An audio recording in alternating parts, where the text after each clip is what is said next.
swinging a high drive into center field. Hits at the wall. It is gone. Costas does it again. It's gone. It's into the bullpen. This game is tied. He swings and rips one to center field. It's high. It's deep. It's back. It's gone. Sale winds. He fires. Swing and a miss. Strike three. It's over. The Red Sox have won the World Championship. All right, let's hit it. Play Tessie episode 269. This is the official Red Sox podcast of WEI. Before we get going, hit the subscribe button wherever you get your podcasts. Rate 5 stars. Find us on WEI's YouTube channel. You can find all the Play Tessie episodes in the Play Tessie playlist. You can subscribe to WEI while you're there. And then find us on the socials at Play Tessie on Twitter, Instagram, and TikTok. Here with Sammy, here with Pat, and the Sox. Yes. Of course, they did it again. They won the first 2 games and they lost the second, or they lost the third. But it's different this time. This time, like, my mood, like, I am unchanged. I'm unbothered by this loss because they did what they needed to do in this series, which was win the Crochet game, which needed to be a given, and it was, because they whooped ass in the second game. But they needed to win another one too, and they got the first one, and they got some luck on their hands too with the Astros dropping 2 out of 3. To the A's on the road. The magic number is 1. I'm unbothered because for the Red Sox to not make the playoffs, for the Red Sox to not be in the dance, they would have to get swept by the ice-cold Tigers. The Astros would have to go on the road and sweep the Angels. And the Guardians would have to play the Rangers and win 2 out of 3. So individually, like, I could say, oh yeah, I could see the Astros sweeping the Angels. The Angels aren't good. I could see the Guardians taking 2 out of 3 against anybody right now. I could see it's harder to see the Red Sox getting swept by the Tigers the way they're going right now. That's maybe the biggest stretch out of them all. But I'm unbothered because I genuinely feel like while we lost an opportunity to have the quickest possible scenario of the Red Sox clinching from the last time we recorded, we did gain an opportunity to see this team clinch at Fenway, and I'm fully convinced they're still going to clinch. I don't know what their playoff odds are now, but before the games today, they were 99.6. I assume they're still above 99%. I still feel great about things. I know there were some things that in today's game to not love, and they continued the trend of not being able to close sweeps. But that said, it could be so much worse. We could have been in such a different place entering this show. I'm not letting this last game impact that because in the end, they're going to be in the same place, which is on the road for a wild card series. We just need to figure out where. I'm right there with you, Gordon. I am not really fazed by this loss. The magic number stays at 1. Also, to be 100% transparent, my friend invited me to the game on Friday night. So I was sitting at home tonight on the couch, just having this internal battle. Of course, I want to see the Red Sox clinch. Of course, I don't want to see anything risky. I don't want that to happen. But going to Fenway Friday and seeing the clinch in person does sound pretty fun. So, not happy the Red Sox lost. Of course, I'll never be happy when the Red Sox lose. But that said, I'm pretty excited for Friday. I am pretty excited for Friday. I feel good about it. Not great. Good, not great. It's not the greatest matchup of all time pitching-wise. But like you said, Gordo, the Red Sox are like lukewarm. I wouldn't call them hot. They're warm-ish. The Tigers are pretty damn cold. They did win on Thursday, but still, they overall, they're in the midst of one of the most historic collapses in recent memory. So overall, feeling good. Magic number stays at 1. If you're not familiar with the magic number, it just means the Red Sox need to win 1 game or the teams behind them. Right now, the Astros need to lose 1 game. So the odds of the Red Sox not making the playoffs are minuscule. Knocking on wood. Listen close. That was me knocking on wood. But man, Friday, if you're in the house, don't take out your phone. I hate when people film. Like if there's 2 outs in the 9th and the Red Sox are winning, don't film it. Yeah, you'll be able to see it. You can watch it on TV a million times. Your grainy cell phone video with your shaky hand and Johnny, whoever, yelling in the background with Susie, who just fell in love because of the Sox. We don't want to hear that. Be in the moment. I'm fired up. Or you'll be like me when I was taking that picture of Matt Damon with the baseballs and boring shirt, and your finger will get in the shot. You guys remember that one? Oh, you Yes. fucking idiot. Yeah. That was so bad. That was a Yeah. low moment. Well, I remember that just because you're like, oh my God, my finger. And then I took A pictures perfect right picture. next to you. Perfect pictures. But I didn't so tell bad. you for a second. Do you think they could like get that out of the picture or something? You know, they have those ads. It's like those Samsung ads where it's like I think they might even be the Apple ads now, where it's like, oh, like that dude's picking his nose in the background of this great picture, and they just kind of Photoshop them out. Maybe there would be a way to get it out of there, but thanks to the perfect photography, Dr. Patrick Brown, it was not needed. I'll give you a vibe check. All right. I'm not nervous. You're nervous. Pat, Listen to your you voice. nervous. You're nervous. What are you nervous about? Are you nervous? Okay, let me ask you a question. Are you nervous that they're not going to make the playoffs, or are you nervous about what you're seeing for when they make the playoffs? No, I'm nervous they will make the playoffs. Oh my God. Dude, it's just anytime something goes poorly, I just default to like 2011. And that's a horrible mindset to be in. Like, that was so different. Like, I get it. But it's just like, yeah, the magic number is one game, but you only have 3 left. And I get that's not, the Sox have to win one, but it's also 3 games. And like, I know the likelihood they make it. I'm not stupid. I know what the chances are. I know what the probabilities are. That being said, my mind cannot shake them just getting backdoor fucked over these last 3 games. That being said, in terms of kind of earlier today, we were talking about this kind of scenario, like, oh, like, the Sox win tonight, do you want to do it at home, blah, blah. As someone who unfortunately cannot be at Fenway this week, and I have no dog in this fight, Sammy was like, Sammy and Gordo are fucking losers, and they're like, oh, we're rooting for the Astros. I want them to clinch at home. So No, that's not what we said. That's not what we said. We said we want them to clinch off a win. We didn't want them to, like, Pat. Could you imagine if they I'll pull up the text. I know Sammy said it. Oh no, I was rooting. I was full on. I wanted the Astros to yes. win today because I wanted the Red Sox to clinch with a win. Yes. I wasn't, Yes. Nothing other than that. Clinch off, like, do it yourself. Grow up. Okay. Pat, can you imagine if they had remember, they were perfect gamed through 6. Imagine if the Astros lost today, the Red Sox get perfect gamed, and then they're fucking popping champagne in Toronto after getting perfect game. That would be so Red Sox. That would be the most Red Sox thing in the world is they clinch before the game because a different team lost, and then they get no hit for 6 innings or perfect game for 6 innings, and then they have an awkward celebration, and nobody's talking about the fact that they clinched. People are just talking about, should they have celebrated? Should they not have? This is what ownership and Craig Breslow, like, oh my God, I'm so glad that didn't happen. So can I bring you guys back? Do you remember the last time that happened? Do you remember? It was 2016. They clinched off of someone else losing, and they were winning in Yankee Stadium. Right. And I think it was Joe Kelly blew the game and they lost, and they popped champagne. And then they tumbled to the finish line and they lost in 4 games in the division series to the cheating Astros. Bang. Was it 17? There was one year. I can't remember when. Wait, or what it might have been 17. It was 17. They got walked 17. off. Didn't they get walked off on the day they clinched? Like, it was like a walk-off grand slam or something nuts like that, where they lost in horrifying fashion. But then they're like, oh, we did make the playoffs today. It was the Astros year.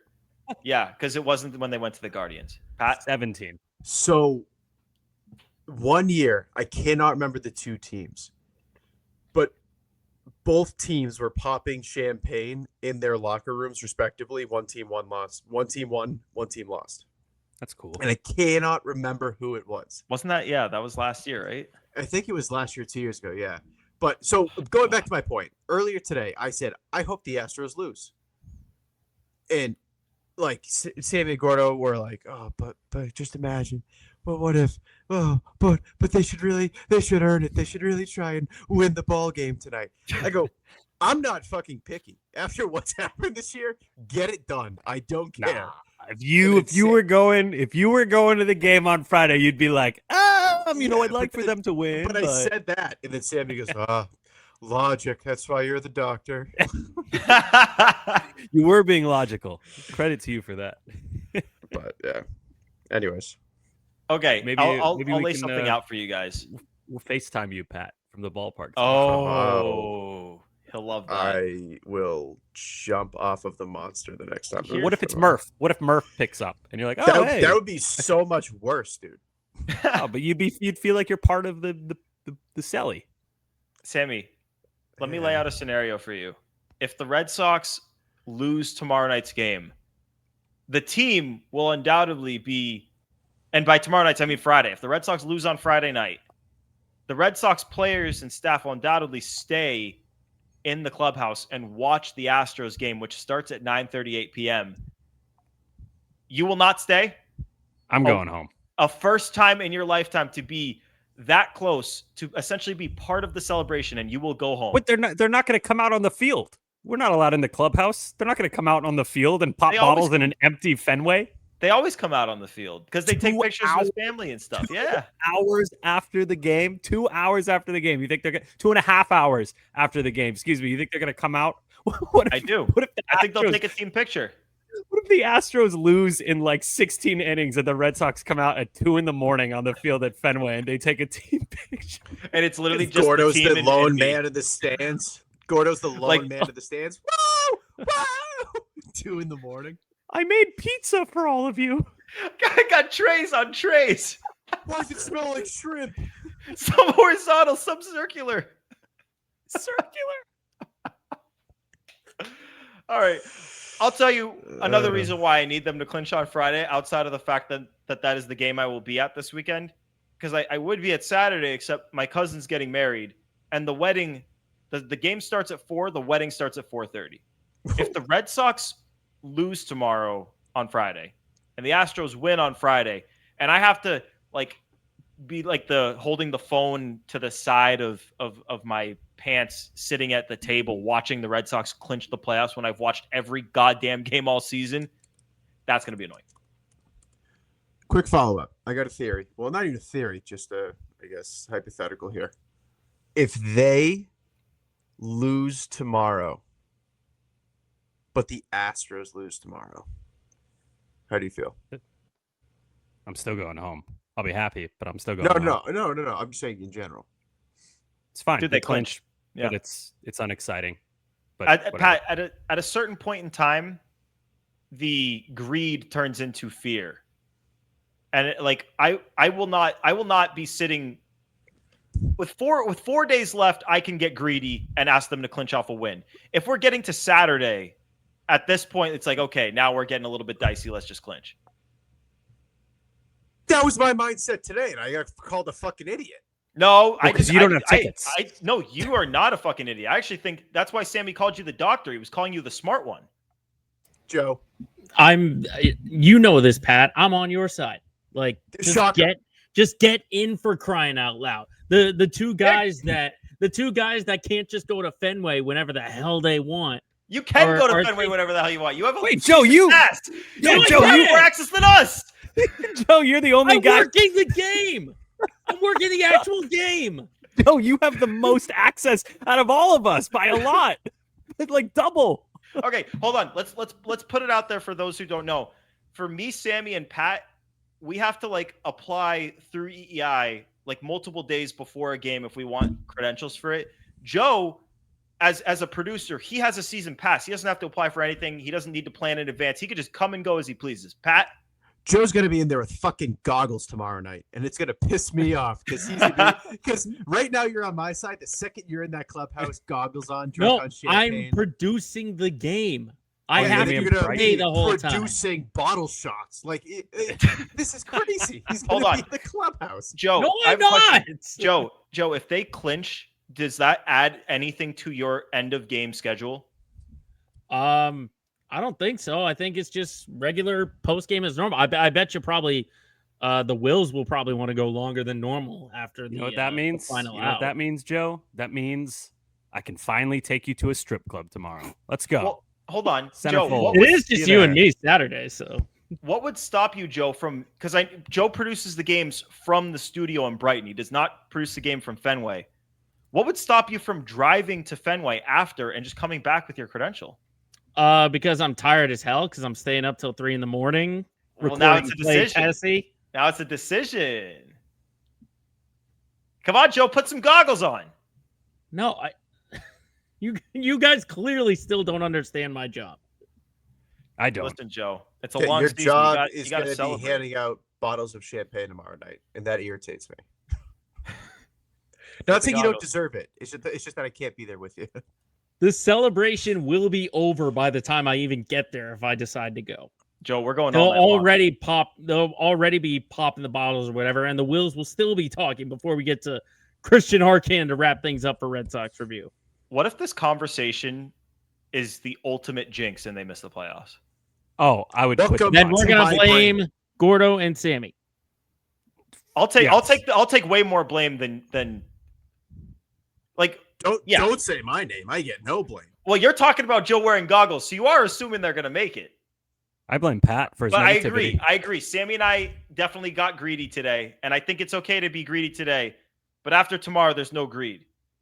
Like if the Red Sox lose tomorrow, we're actively rooting against the Astros. No more greed. Yes. No more greed. No. Greed can be good, but you have to keep it in check. So an update just came up on my phone. It's a complete subject shift, but it's relevant. It just came up on my phone. They asked Story about the throws. Ooh. You know, he keeps missing throws. Yeah.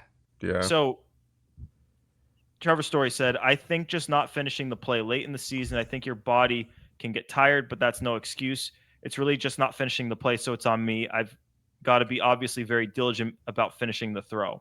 Can I just put the kibosh on this? I've tweeted a few times, like about Story not making the throws, and I see people saying he's tired. He hasn't played this many games. It's a throw from shortstop to first base. It has nothing to do with being tired. He's not sprinting around the field. It's a throw. I don't like that excuse at all. I think it's mental. I think it's the yips. Like we've all been there. I had the yips real bad in high school. I injured my lower back pitching. And then when I came back, it was like, how do I throw? It was like my brain completely forgot how to throw a baseball at all. So it's a real thing. Like you can and I had been playing for 15, 16 years of my life. So, you know, not the greatest baseball player ever, but I know how to throw a fucking baseball. And Trevor Story, he's a guy who has looked elite at times playing defense. Has nothing to do with fatigue, in my opinion. He is fatigued, but the throwing thing is not the fatigue showing itself. Well, he also made the jump throw. Like he did the Right. Jeter throw, and it was right on the money. Oh, So whoa, the Story throw. Don't. he did the Jeter throw, and it was right on the money. All right, I don't know what you're talking about. He did that throw where he like jumped in the air. the But throw yeah, that- The throw If he's that Derek making that Jeter like throw- kind of made famous. it's not like he ran out of energy on Thursday, but he had the energy on Wednesday to make a throw. It's not fatigue. It's either the yips or he has an injury that we don't know about. On the yips thing. First off, very legit. I mean, look at fucking Rick Ankiel. Rick Chuck Ankiel. Knobloch. Yeah, dude. Rick Ankiel's entire career changed. I've noticed though that the bad throws the last week and a half, 2 weeks, have come from, I won't say routine plays, but plays where he has a second to think. Mm-hmm. So like I think those think you're right. backhand, yeah. So those backhand throws, that's instinctual. That's get the ball to the glove, get it over. The second he has time to gather and step, that is where the throws have kind of been wonky. Saw it today with Vlad. He saw it yesterday. Seen it like 5 times the past whatever it is, 10 games. And it's all on plays where he can gather, think, and step. So I hate to use myself as an example because I'm not even 1/16th the baseball player that Trevor Story was. But when I had the yips, same thing. If I was playing shortstop and a ball was hit to my backhand and I had to get the ball and throw it, bang, right on the money.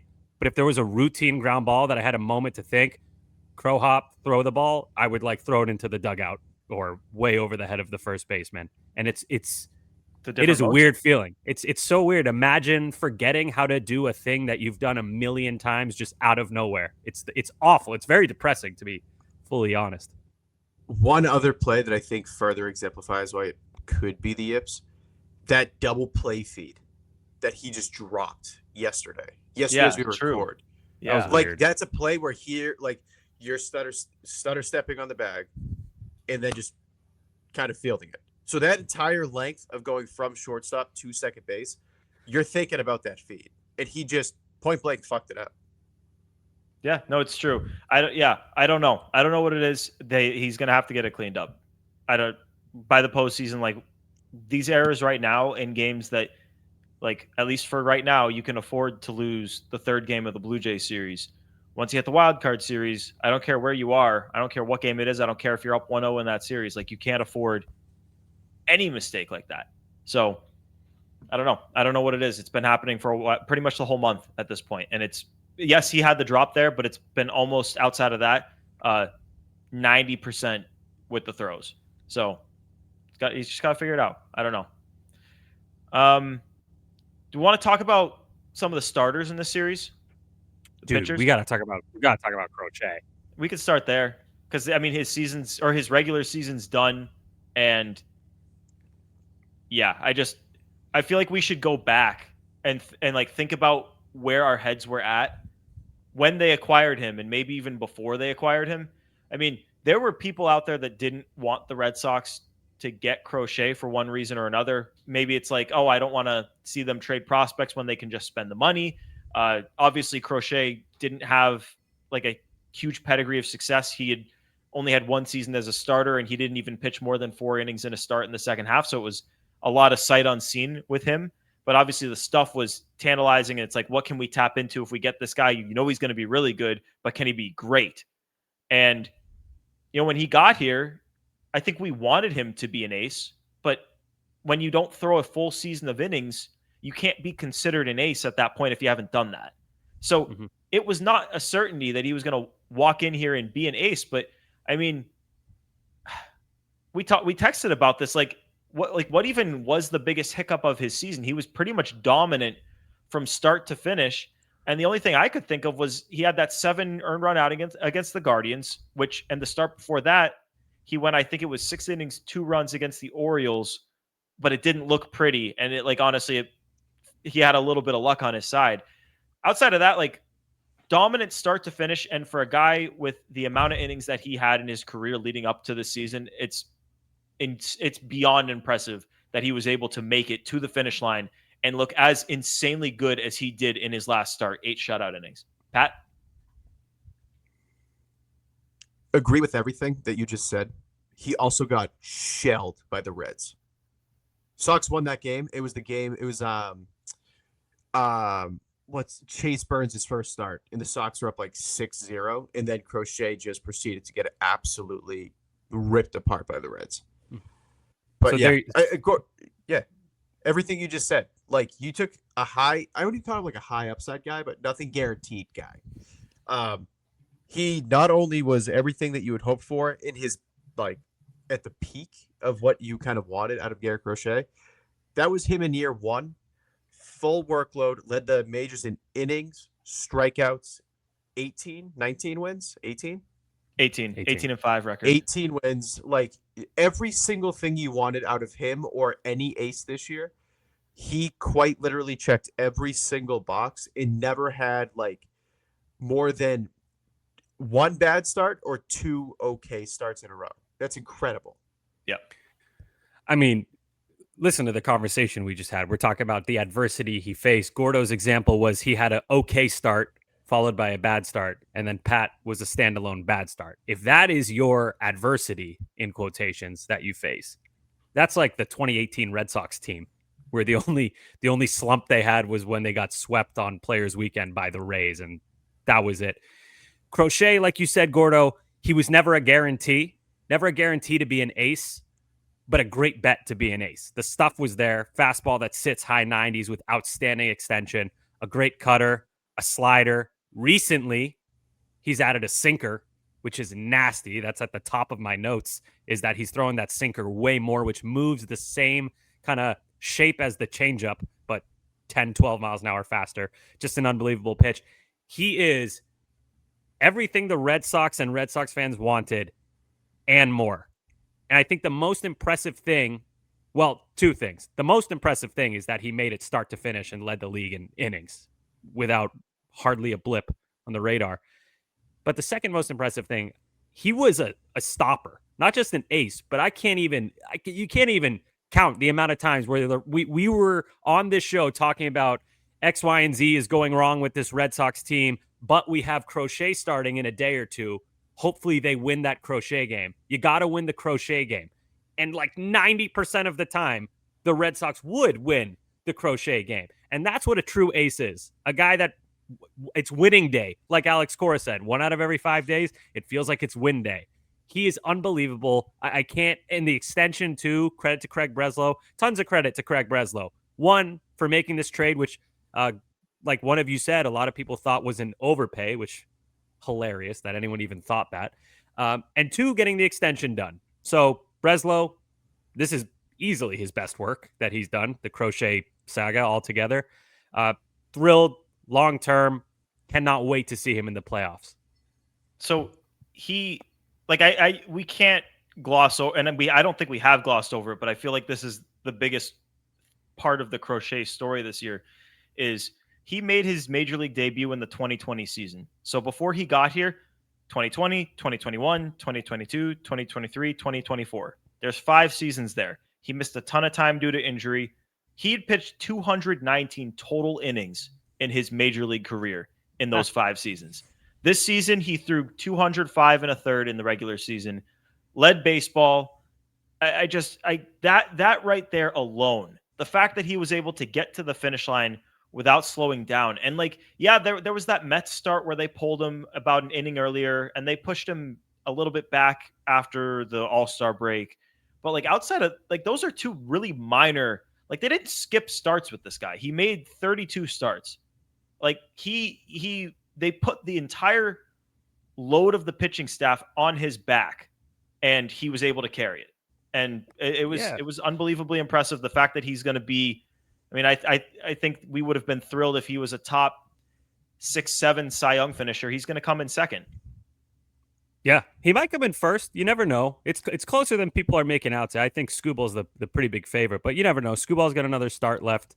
Scooball's minus 20,000 right now to win that. I know, award. that's so crazy. Crochet leads in a few categories too, and on the win probability, he's way ahead. So, but the voters don't care about that. We'll see. I hope Scooball gets shelled in his last start. One more point on the Crochet thing. We talked about like him not having any sort of like not even an extended run of mediocre starts, not even like a couple in a row. Like it was basically 2 was the max. I'm going to read you off some Max Fried game logs for about a month and a half. This is a guy that baseball fans and media and players, everyone considers an ace. Max Fried is an ace in Major League Baseball. The Red Sox wanted him before they wanted Crochet. Remember that? They didn't get Fried and they quickly pivoted to Crochet. They may have been aiming for both. We don't know the full story. But True.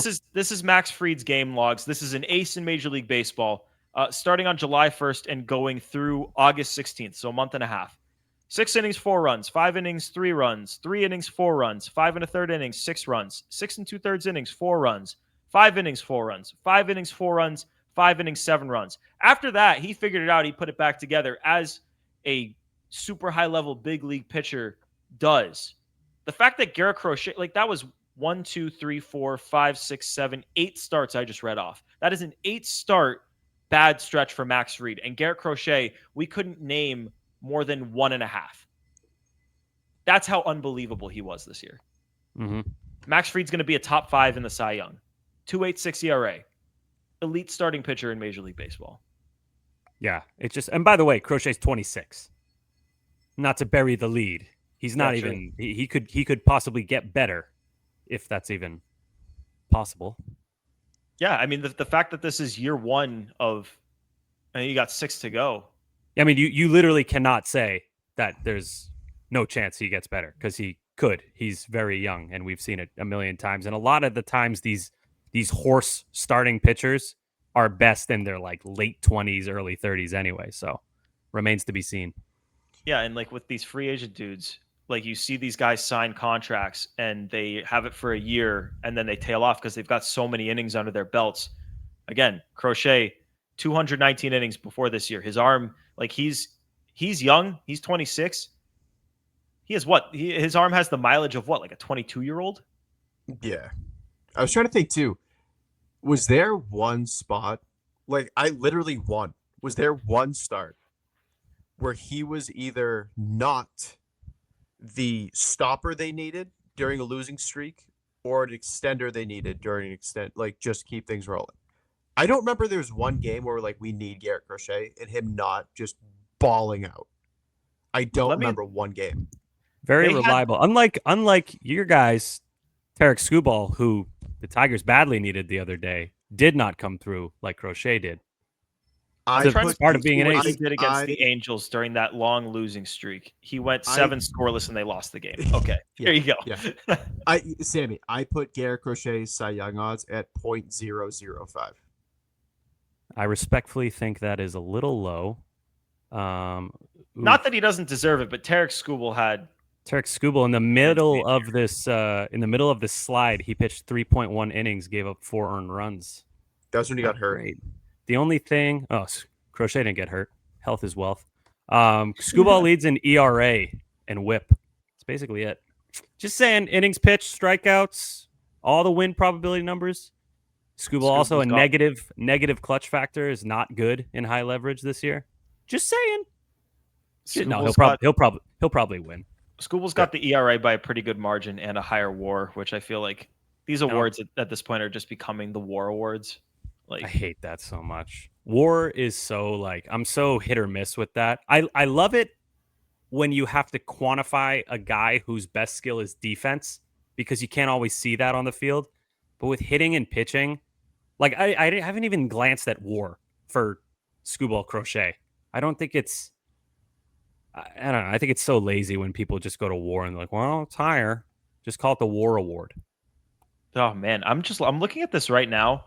Crochet's ERA before that blow up against Cleveland was 2.4. If he had remember he was good for the first 4 innings of that start. Yeah, something like that. If that start had gone well, his ERA for the year would be like right on par with Skubal's, and the argument would be completely different. It's crazy. Also, Skubal had like 3 earned runs removed in a scorer's change thing, like a start or 2 ago. So, yeah, he'll probably win, but does he deserve it? I don't think so. Listen, the truth is they both deserve it. Like you look at Cy Youngs in the past, like I love Rick Porcello. That season was awesome, but go look at Rick Porcello's Cy Young season and compare it to the year that Garrett Crochet is having this year. He did not. That's the worst Cy Young of all time. Let's be honest. Like I'll pull it up. Ready? That year compared to was Verlander 22 and that 4. same year. It was the wins. Cy Young. He had a 3.15 ERA. He did throw a shit ton of innings, 223 innings. He struck out 189 that year. Like Garrett Crochet blows that out of the water this year. That's not a good K rate either. Like no, the innings pitched that's unbelievable. That's a ton of innings, but not to mention that Crochet hasn't had any awful mistakes like Skubal going all hike in that game on Tuesday. That was funny as hell. Dude, that inning was fucking chaotic. He hiked the ball into the outfield. 2 batters later, he hits David Fry in the face, sending him to the hospital, breaking his face. And then he balks the go-ahead run to third, which eventually scores on a sacrifice. So Sammy, you talk about clutch factor. He did melt down in that inning. He cost them that game. Granted, their offense also cost them that game. Second time in September when they need him most. Listen, I love Garrett Crochet. I wish he could win the Cy Young because he deserves to be a Cy Young winner. I just don't like how big of a favorite Skubal is. Like, I think that's so insane. If you look at the numbers, what is the argument for him being minus 20,000? That's completely crazy. The only thing he has by a big margin is ERA, and it's not that much. Like, it's like a quarter of a run. Can I make a guess? The odds I feel like are trying to quantify the likelihood of the voting outcome. So it's like. Yeah, if you know for a fact that every single voter thinks that Skubal is a hair above Crochet, even though it's just separated by a hair, if you knew that every voter felt that way, he would be minus $1 million because you know the outcome.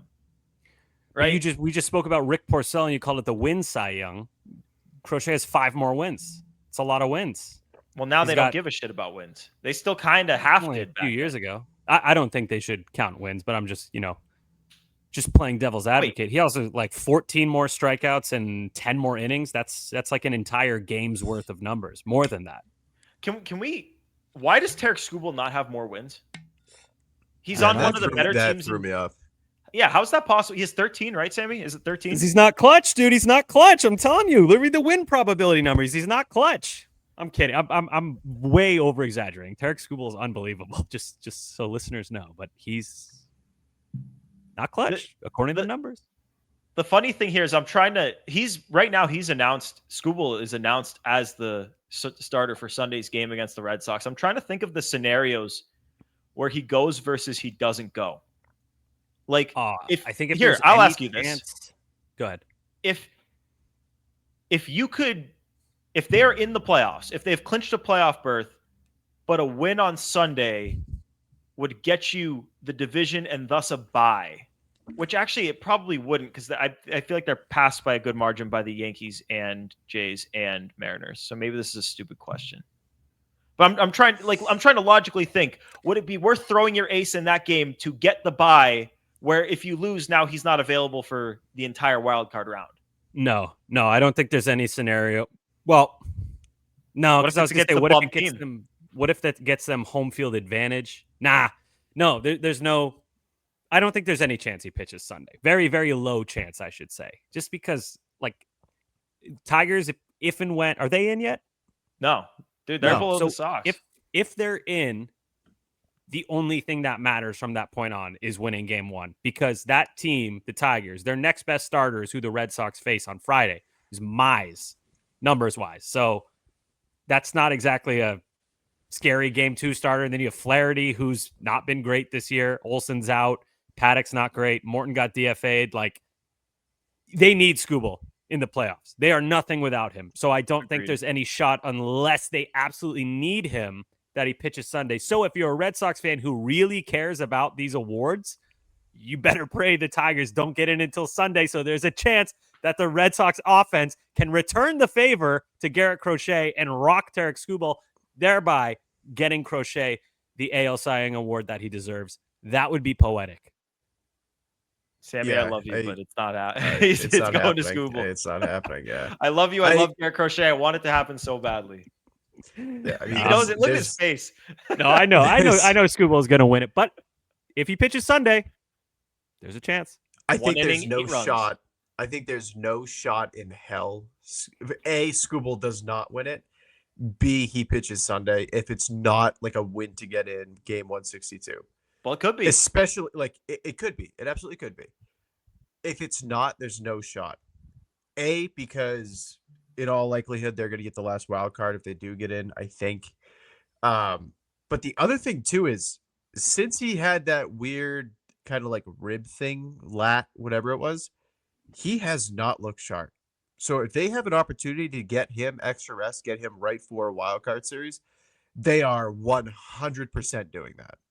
I mean, he's been allowing. I mean, good for him for getting through those, and like he's able to gas it up when he needs to. Like, this is a starting pitcher who can throw over 100 miles an hour when he's in a jam and needs to get through something. But there's been a lot of traffic for Tarek Skubal in these last few starts. Here's where the Tigers stand right now. Right now, they're in the 3rd wild card spot. They're tied record-wise with the Guardians, but the Guardians have the tiebreaker. They're a game ahead of the Astros for the final wild card spot. I don't know who has the tiebreaker. I'd have to go look in the schedule. But like that's the scenario where Skubal pitches here. Is if they're tied with the Astros and a loss puts the fate in the Astros' hands to then knock the Tigers out. I mean, you almost have to. You almost have to pitch them there. You cannot miss the playoffs if you're that team. Jobs are on the line if you miss the playoffs if you're that team. Tigers, it says Tigers 4-2, so they have the tiebreaker. Picture this. They need to use Skubal on Sunday to get in. It's required. They need it. The scenario shakes out that way. Tigers got to use Skubal. Let's say he pitches 6 innings, 3 earned runs. but the Tigers lose to the Red Sox 3-2.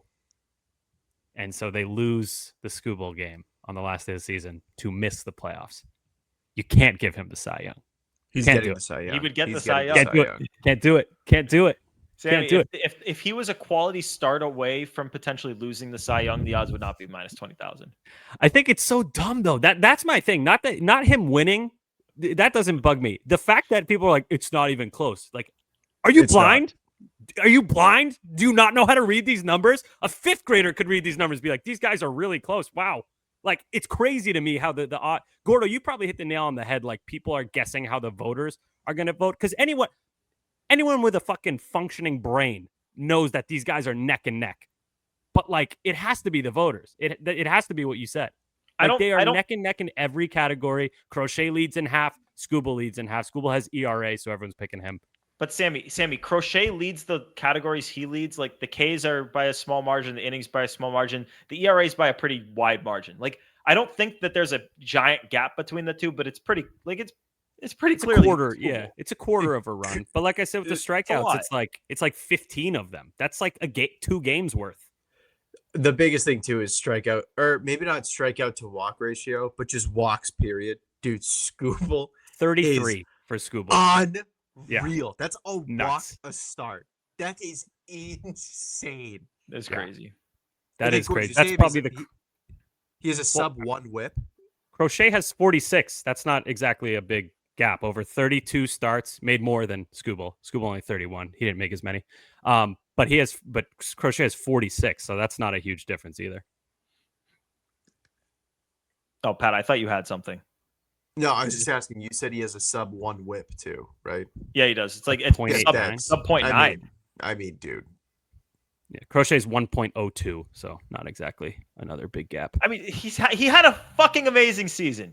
But Pat says it's not even close. Pat says it's not even in the same round. Skubal is that good where that's not even an insult. Yeah, it's not an indictment on It's Crochet. not even true though. Sammy, minus 20,000. I know, that's what I'm saying is dumb. It makes no sense. I mean, look, 15 more strikeouts, 10 more innings. If they're so confident, they should make Crochet plus 20,000. See how that goes. Yeah, bet on that. I hope he wins. Pat, you're not allowed to celebrate if Crochet. You have to do a walk of shame, put a fake tail between your legs, and walk around Fenway and be like, "Oh, I said it was guaranteed for Skubal. I cut for Skubal." If Crochet wins the Cy Young, Pat has to play a recorder in the street until he collects $50 of people's spare change. No, I'm not saying that. He's not. I don't think he's going to win either. I just think it should be closer. I think it's like disrespectful to Garrett Crochet to say it's not close because it is. All right. Before we get to enough said, we got to be really quick on this because we are definitely running low on time. But Bello's start today. How did you guys feel about it? We got to go quickly, but we definitely got to talk about it. I didn't like it. He was good. He was good. He had one bad inning. Like he's Bello's at his best. Bello's at his best when he's pitching to contact and not walking guys and throwing strikes. Command wasn't at his best. But I mean, he was clean for 5 innings. And he had one bad inning. He got screwed by the defense too. Like he wasn't great, but he improved from his last start. And it wasn't a disaster, but the last inning was very bad. That was funny as hell. I go, how was Bello's outing? Pat goes, I didn't like it. Pat is just terrified. He was Pat is just terrified of the world right now. Every little, he's like, hold on. Bello, come on. Before we get to Pat, because I know Pat's going to be on the other side of this. I agree with Sammy. I really liked what I saw for 5 innings. I know the pitch usage was strange, but I like when Bello generates ground balls, and I don't need him to strike out the world. But the walks, the hit by pitches, and the it was the 6th inning. He hit 2 batters, and he walked a third. No, he only hit 2. So he must have had 3 walks in other innings. He had the error for the third base runner. Obviously, with Bello, it's so much about the command. I don't know where the changeup went. If there was a thing to be concerned about with the start, it's that I believe he only threw 4 of them. Yeah, so that's where I was going. I was saying I disagree with Pat. I thought he looked good for the vast majority of the game. Yeah. But the biggest concern for me is like his best pitch. I think we all agree his best pitch is his changeup. It was most effective. Yeah, maybe not. And anymore. he at the beginning of the year, he was throwing it, but it was like 90, 91. So it was a little too hard. It looked a little too much like the fastball. Then the middle of the season, he figured it out and started using it more. And now it's going away again at like the worst time. So on one hand, it's encouraging that he gave you 5 innings clean without it, but things fell apart really quickly. And I just imagine that if with the changeup, things are normally better. And I just don't. But it's Like like, we why? were talking about it before the game. Yeah, why? Like what? That's could the possibly question. be the reason? Like, does he have a blister on the inside of a finger and it's fucking up? Like, it's just bizarre. Like we all agree that's his best pitch.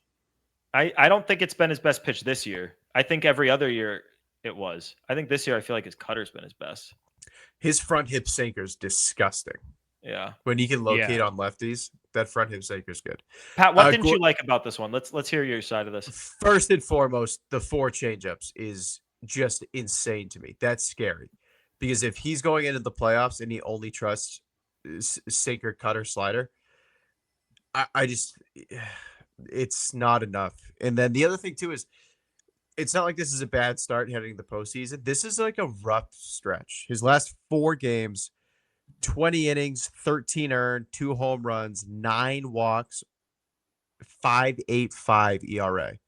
Yikes. So as a final tune-up going into the playoffs, knock on wood, I wanted a little bit more. I wanted at least, even if he only went like 5 really good innings, that's fine. Great, cool. But like it got sloppy at the end. There was no changeups being thrown. Command really fizzled out in that 6th inning. It wasn't a disaster, but it was not the promising start I was kind of hoping for. He had runners on first and second, full count on Santander, tie game, and it was like, all right, Brian, you can't load the bases with no outs. We need a pitch here. Come on, give us your best pitch. And he drills Santander in the leg. Like Not even close either. that was you gotta laugh. Who did he hit the first time? Was it Heineman? Or was it Varsho?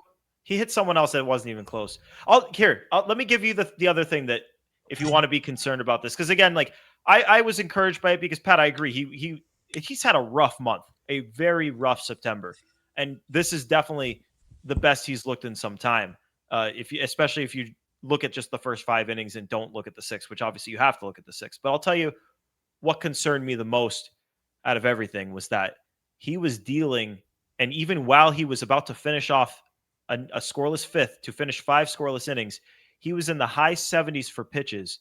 And Cora had Justin Wilson going in the bullpen. Yeah.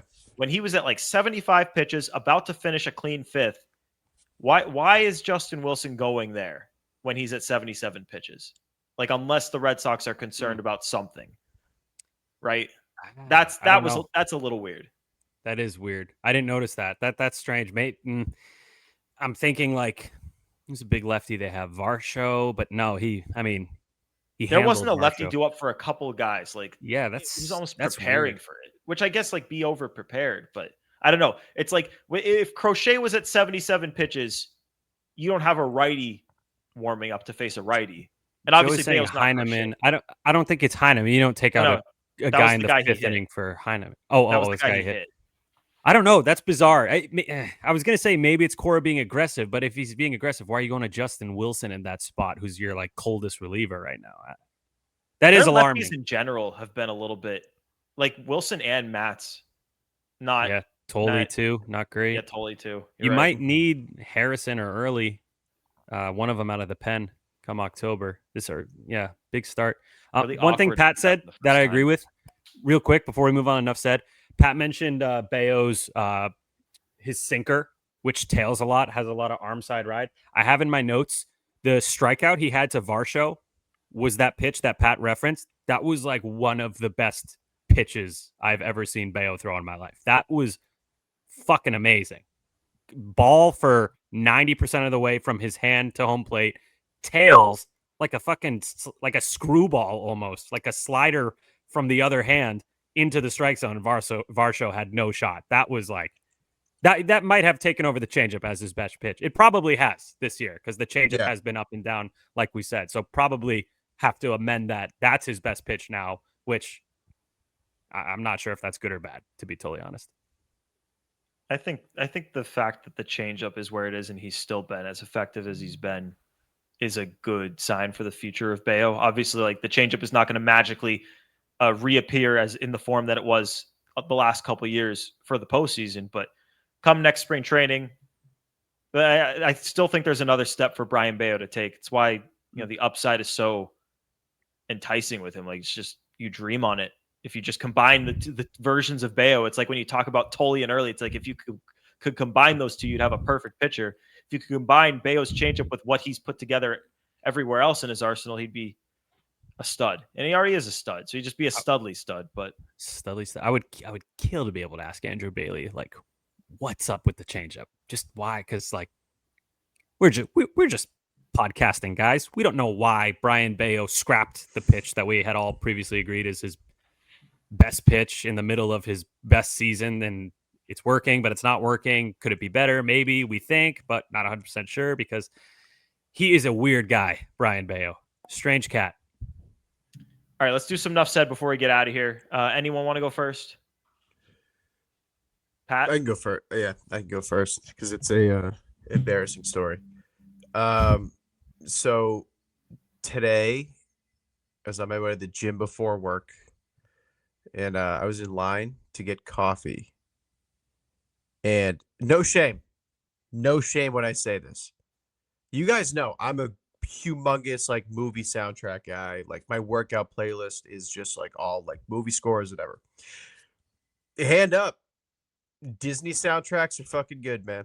They're really good. Tarzan, Hercules, Brother Bear, you name whatever. Dude, I'm in line, like not in my car, like I'm physically standing in line. There is a woman in front of me, and a woman behind me. Full blast from my pocket plays Go the Distance from Hercules. And whoa, Gordo. And both of the woman in front of me, the woman behind me, and the two girls behind the counter start cackling. And I had to awkwardly just pull my hand out of my pocket and hit pause and put it back in my pocket. Ooh. I lagged out. I heard none of that. Don't tell it again. Well, you'll tell me I after. won't. Yeah. So That's it rough. was. Well, Dude, and it was also you could shameful. also just It be was like, shameful. you could like spin it and be like, look how confident I am. This is what I'm into. Whatever. Yeah, no, not in that moment. Not Wait, in where that were you moment. getting coffee? Mary Lou's? Oh, I was gonna say, don't say Mary Lou's. It'll make it even. Oh, dude, I get Mary Lou's every single day. But yeah, so yeah, so that was how my morning started. With like the pink walls and all like the strong Yep. smell. Yep, and like the 19-year-old girls behind the counter just like cackling. I'm like, I want to die. Damn, I can't wait to God. hear this story. Yeah, it was rough out here. Ugh. Yeah. All right. Tough. I got a weird one. I just have like a baseball theory I wanted to run by you guys. Do you guys ever think that we will see probably the Rays, if this happens, a team like the Rays build a team with no starting pitchers and just a bunch of guys that are kind of like Eric Lauer today, who used to be starters that can go 4 or 5 innings at any point, and no relievers? So just 4 to 5 inning guys in the year like 2056 as the game ages, and I'll be dead by then. But Yeah, you will. I was just thinking about that. You guys think that's even possible? Just a bunch of 3 to 5 inning guys on the same team. You never know who's pitching on a given day. It's always a different guy. There's no order. It's impossible for the other team's manager to plan for it. It's a bitch for their manager to work it all out every single day. But I actually think it would be the opposite. I think you would know who's pitching because you'd be able to see who's thrown 4 innings in the last day or two. And you'd have only an idea. You'd have an idea of who's pitching, but it could be like, all right, it's one of these 3 guys today. Like, who could it be? And think about it. You'd have your 5 starters. So that's 5 guys. They're not actually starters, but those 5. And then how many bullpen guys? Red Sox have 1, 2, 3, 4, 5, 6. It's like 9. I've thought about this a lot of times in the past, like how many, like I've tried to think outside the box Like, how can you get through games if you didn't have a starting rotation? Like, is the bullpen game the way of the future? And every single time I come back to, you're not able to get through a season unless you have 5 slots of dudes eating significant innings. But with the way you said, now your relievers are eating more innings. Like, you'd need to have only like 2 or 3 1-inning guys in that. So in that there's staff. there's like no starters and no relievers on this team. Everyone is just a pitcher, and they are all available whenever they're available, and they all go between, let's say, like between 2 to 5 innings an outing. Like 2 is the minimum. Everyone's a multi-inning guy. Maybe they have a closer, and that's the exception. I don't know, but I don't know. It's just an interesting thought I had. I think logistically it wouldn't work though, with how rest would have to shake out. Like if you have, let's say you pitch 3 guys, you go 3-3-3. Those guys are down for 2 or 3 days. So that's 3 guys down. That leaves you with 6. Well, actually, if you're going 14, leaves you with 8. 3, 6, But 9, 12, 15. You'd need 15 guys if everyone's doing 3 innings. If you have a rotation of 3 innings, 3 innings, 3 innings. But then again, no, it would work because you wouldn't need to go every 5 days. You could go You every need 3. If you have 3 or 4 15 days. guys, if you have 15 guys and they go 3 each every day, that's the same amount of innings as if you have like 5 starters. Yeah. And But they would all I be don't not know. good. Otherwise, they'd be starting pitchers. yeah, That's the other issue. that's the thing, is they're probably not going to be good. That would be the real problem. I'm just saying, like, logistically could, like, let's say they are magically good, these pitchers, like Eric Lauer, like I mentioned earlier, like a 3.7 ERA. Like, you're not elite, but you're solid. I don't know. It'd be fun to think about. All right. Well, I'll get to mine. I'll be quick with mine, and then we'll get out of here because I know we're over on time. But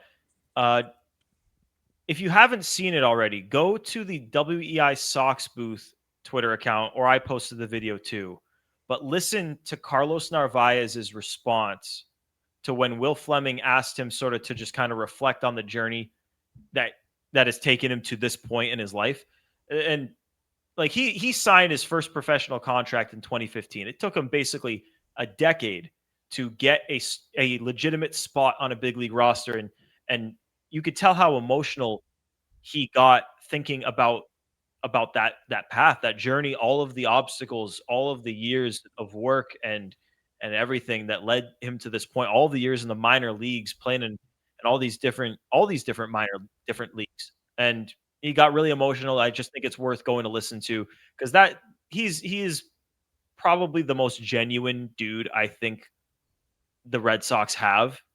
And that's not like an insult to anyone else that they have, but like he's just, I mean, he feels his emotions and he's willing to talk about it. And you could just see, how emotional reflecting on his journey makes him. And I thought it was really cool that he shared that with people, because not everyone would do that.